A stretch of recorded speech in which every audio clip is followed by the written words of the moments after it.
Selamat pagi, salam sejahtera dalam kasih Tuhan kita Yesus Kristus. Shalom Aleichem. Hari ini Jumat tanggal 16 September 2022, saya Pendeta Jain Dungus dari Gedung Gereja Gemim Sion Madidir Ure melalui Suara Fajar Sion ini mengajak saudara-saudara untuk beribadah kepada Tuhan. Membuka ibadah kita saat ini, mari kita mengangkat pujian lagu yang berkata, naikkan doa pada Allah. Naikkan doa pada Allah di tempatnya yang kudus. Sembah Dia yang di sorga, Allah yang maha kudus. Puji Dia, Juru selamat manusia. Agungkanlah yang mulia, Juru selamat dunia.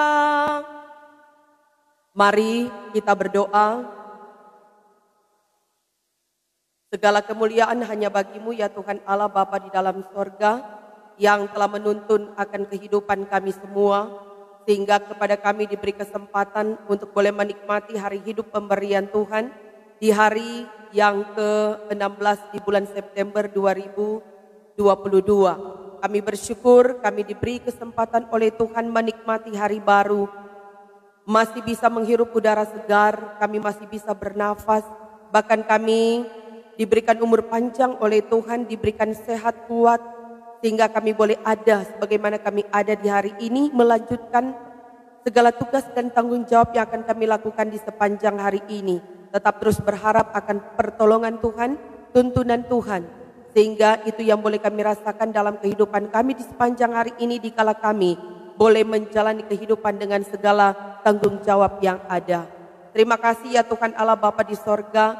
Sebelum kami melaksanakan berbagai aktivitas kehidupan kami, rutinitas kehidupan kami, maka mengawali semuanya itu kami beribadah kepada Tuhan, menyembah, memuji, memuliakan nama Tuhan, bersekutu dalam persekutuan denganmu.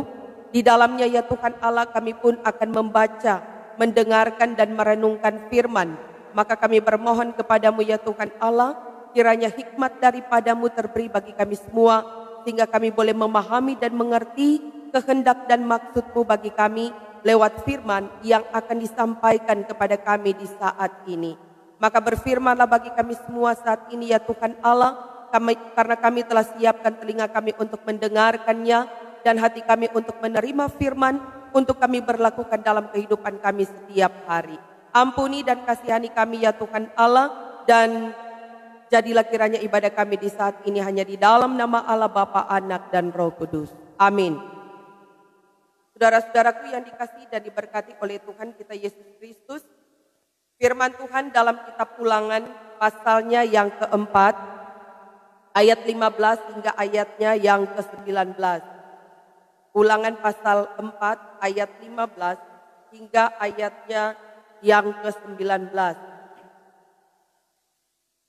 Bunyi firman Tuhan begini.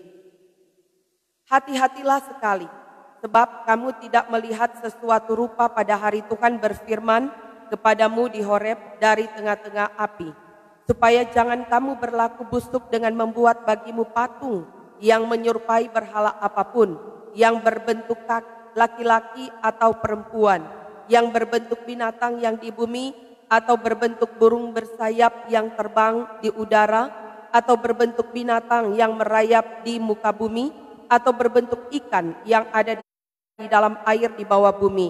Dan juga supaya jangan engkau mengarahkan matamu ke langit, sehingga apabila engkau melihat matahari, bulan dan bintang, segenap tentara langit, engkau disesatkan untuk sujud menyembah dan beribadah kepada sekaliannya itu, yang justru diberikan Tuhan Allahmu kepada segala bangsa di seluruh kolong langit sebagai bagian mereka. Demikian firman Tuhan dalam kitab Ulangan pasal 4 ayat 15 hingga ayatnya yang ke-19. Saudara-saudara yang dikasihi dan diberkati oleh Tuhan kita Yesus Kristus, saat ini kita akan mengaku iman Kristen melalui pengakuan iman rasuli.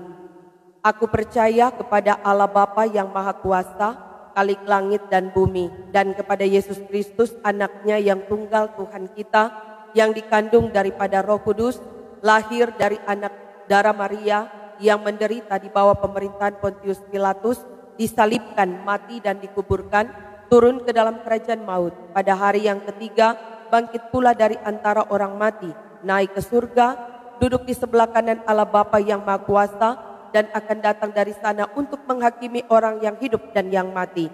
Aku percaya kepada Roh Kudus, gereja yang kudus dan am, persekutuan orang kudus, pengampunan dosa, kebangkitan daging dan hidup yang kekal. Amin.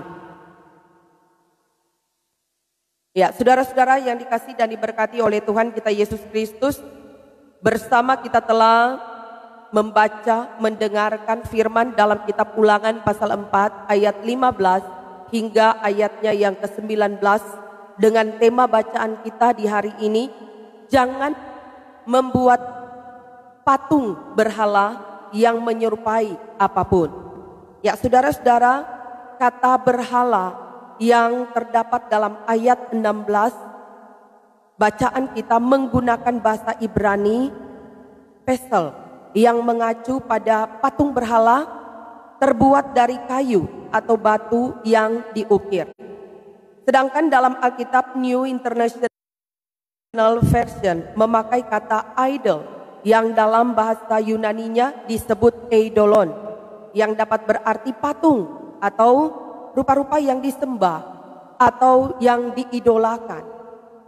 Nah, saudara-saudara, pada hakikatnya berhala merupakan suatu istilah hinaan yang mengungkapkan asal-usulnya dalam pengertian ilah-ilah yang disembah bangsa-bangsa lain di luar Israel, dan juga dalam pengertian asal-usul bahannya yang merupakan buatan tangan manusia seperti patung pahatan atau ukiran maupun patung dari logam tuangan dan berupa lukisan.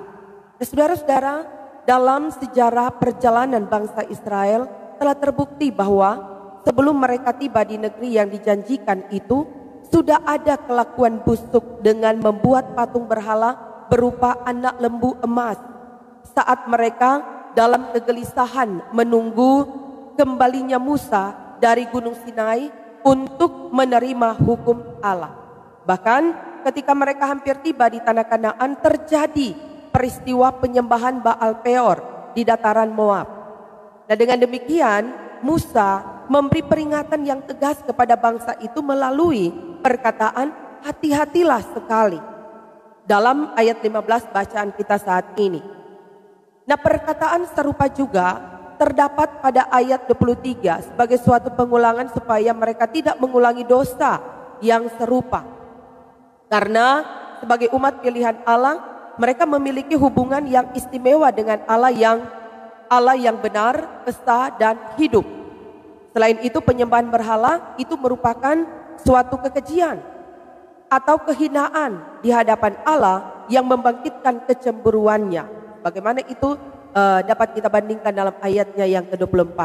Nah, saudara-saudaraku yang diberkati dan dikasihi oleh Tuhan kita Yesus Kristus, nah melalui firman Tuhan di saat ini, maka kepada kita pun diingatkan bahwa penyembahan patung berhala dalam rupa apapun, tidak hanya dalam bentuk ibadah pagan yang batil atau penyembahan berhala yang tidak berfaedah atau tidak sah, tetapi setiap orang dapat saja menyembah berhala ketika ia menghormati, ketika ia memuliakan dan mengidolakan sesuatu atau seseorang yang lain sebagai ganti Tuhan Allah yang hidup. Hal ini bisa berupa dewa-dewi, roh-roh jahat, jimat, kekuasaan, kesenangan, jabatan, orang yang berpengaruh, uang, harta, kekayaan, produk teknologi, dan sebagainya. Nah, karena itu saudara-saudara, betapa pentingnya torang sebagai warga gereja, umat Tuhan, keluarga Kristen untuk terus-menerus mengajarkan kehidupan yang takut akan Tuhan bagi anak cucu cicit kita sehingga persekutuan keluarga dan gereja yang setia menyembah dan beribadah kepada Tuhan itu akan berlangsung seumur hidup. Nah, tidak ada sesuatu pun yang benar-benar penting kecuali kesetiaan kita kepada Tuhan. Amin.